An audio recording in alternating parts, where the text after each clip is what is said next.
What's up, you guys? Welcome to the video. Today I am talking about DraftKings DFS football. You could take this and play it in college football, play it in the XFL game, play it in the NFL game.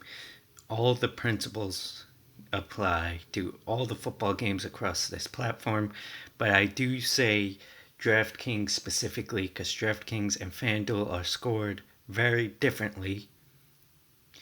And I'm not getting into FanDuel in this video. I don't play a lot of games on FanDuel.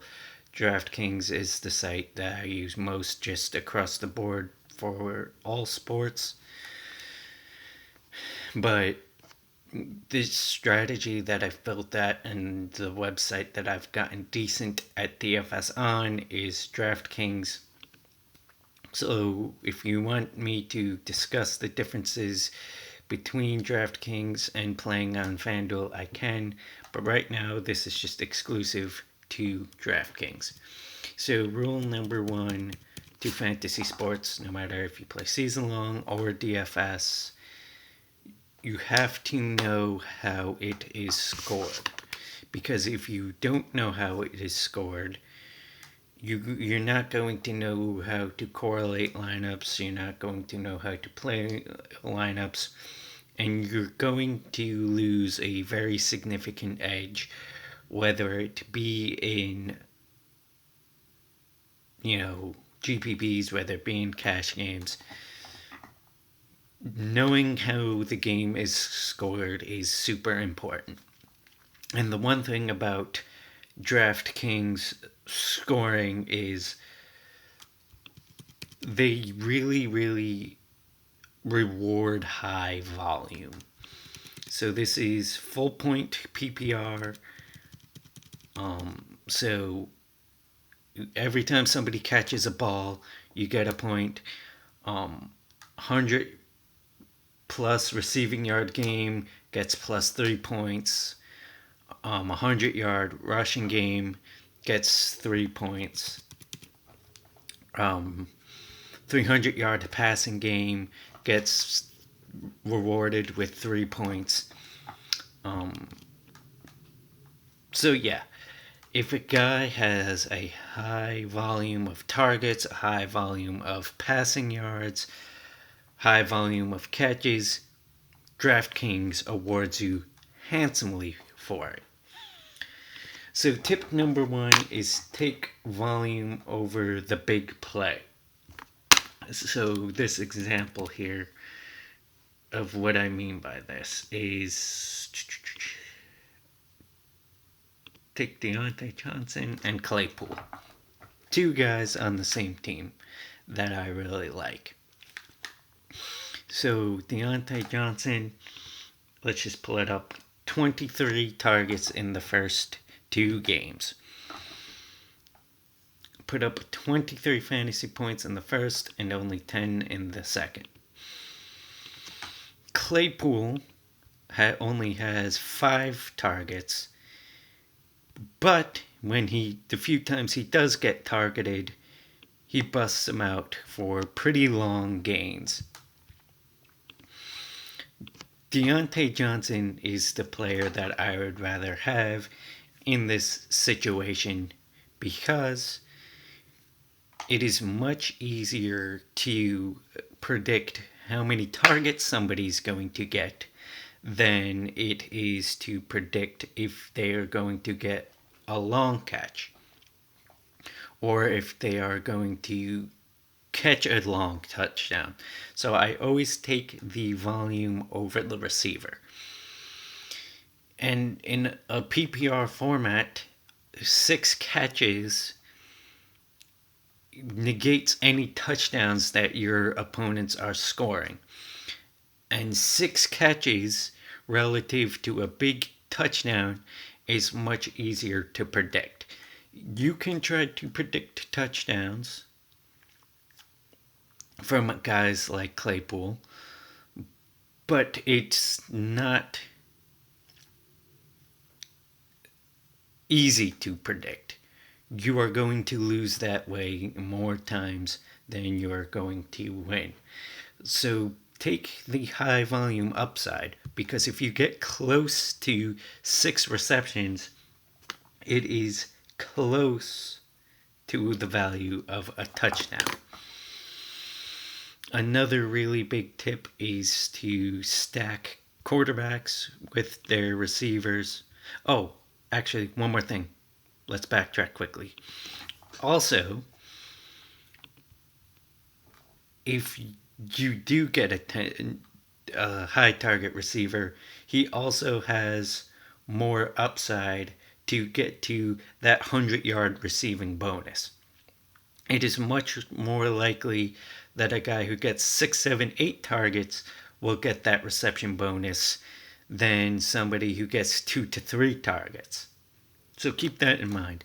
More targets means more likely to catch the ball, which means more points per reception and more likely to get to that bonus. A guy who catches the ball 8 to 10 times is more likely to get you to that bonus than a guy who catches it 2 to 3 times. So another strategy that I use a lot, and I think most GPP players do, is stacking the quarterback.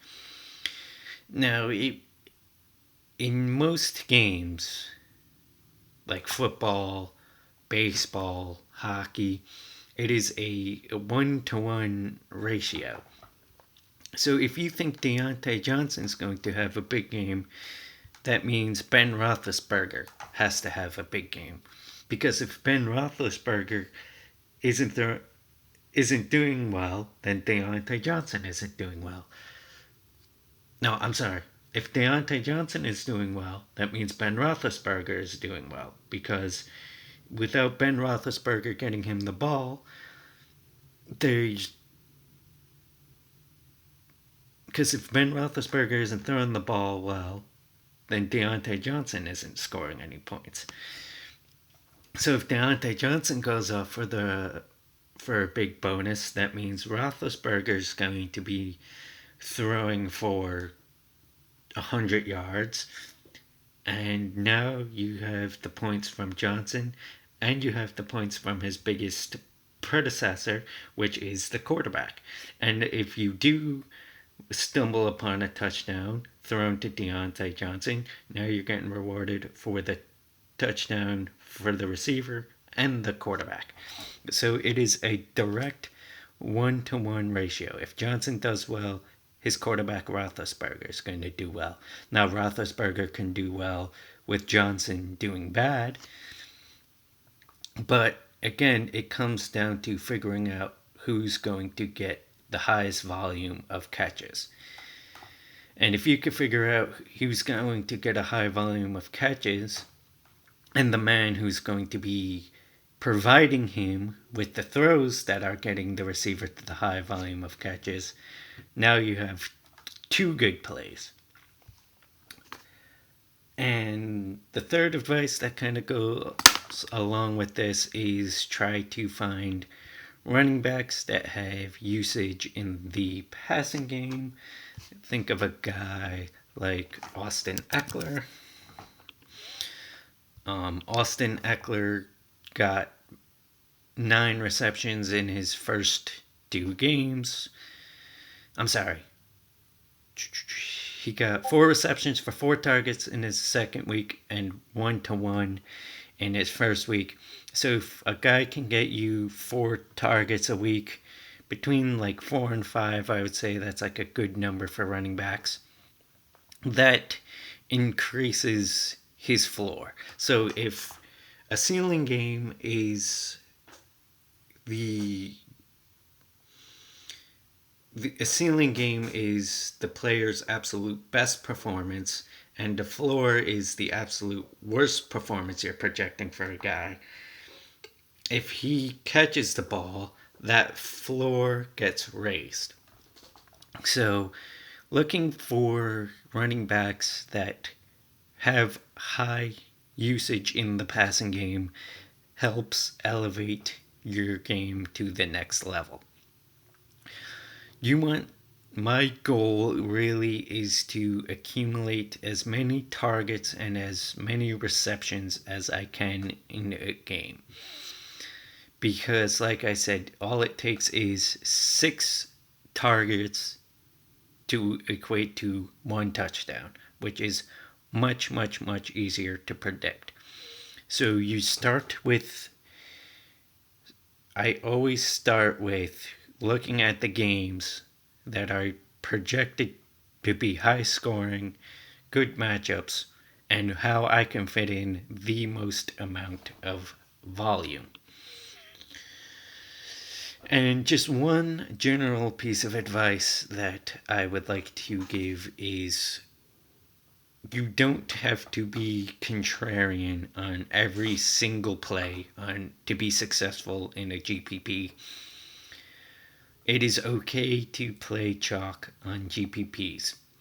So, like, this is something that I definitely struggled with. I faded very obvious plays because I thought they were going to be chalk. And maybe they did end up being chalk, but a good play is still a good play. If you can, a majority of your lineup might be chalk, but if you can find 2 to 3 places where you could be different, then that will propel you up in GPPs. Not every single play in your lineup has to be uber contrarian. You just have to be contrarian in a few spots. Don't galaxy brain it. A good play is a good play. Play the good play, even though it might be a little chalky. And then find places where you can be different and implement that. So, like, if you think this Atlanta game is going to shoot out, which I do because Atlanta has proven they can not defend against anybody. They've been in a shootout these past 2 weeks. So if you like this game to shoot out and you think everybody's going to be on Matt Ryan to be different, you can play Mitch Trubisky. You're getting a good game scenario, you're getting a good game script, and you're being different. So those are just some of my tips. I'm going to leave a channel in the comment section below. Alvin Zeidenfeld, he does really good content throughout the NFL season. I would recommend him to anybody who is watching my stuff here. If you're in the DFS football space, I'm sure you tumbled across him, but if you haven't, go check out his content. He does a ton of great stuff there. Listening to him has elevated my game, and a lot of my philosophies have come from him, which helped me step up my game. So go give him a subscribe if you haven't already. If you found value in my video, give it a thumbs up. If you didn't, give it a thumbs down. As always, good, bad, or otherwise, leave it in the comment section below. If you want more content, hit that subscribe button, hit the notification bell, and I will see you next week.